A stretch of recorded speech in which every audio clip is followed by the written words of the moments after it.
24, 2011. Ngayon, napansin ko na yung isa sa record dito na Voice 005. Nagkusang nag-record itong MP3 player nung bumibili kami ng shake. Hindi pala ako bumibili, sinasama ko sila Kenneth. Maririnig niyo dito yung boses ng crush ko. Yung crush kong nursing. Na lagi ko nang nakikita, hindi ko alam yung pangalan. Hindi ko rin alam kung anong year. Gwapo, basta gwapo. Yun na yun. Kasi nakatayo ako, tapos tumingin ako. Sa kanya nagulat ako, dahan-dahan. Sabi niya, Nesty po. Nesty po. Tapos, edi lumipat siya ng pwesto. Basta, karami ko pa rin. Sabi niya, Nesty po, Nesty po. Nakatingin ako. Nakita ko yung duty na report niya. Sa nursing nga siya. Hindi siya naka-nursing nun. Tapos, habang lumalayo siya palayo, tinitignan ko siya.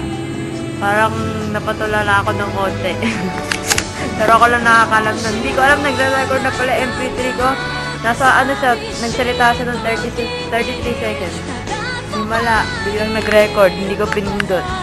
Imposible ano? Baka may multo. Okay, pagpapatuloy ko. Kanina, wala kami.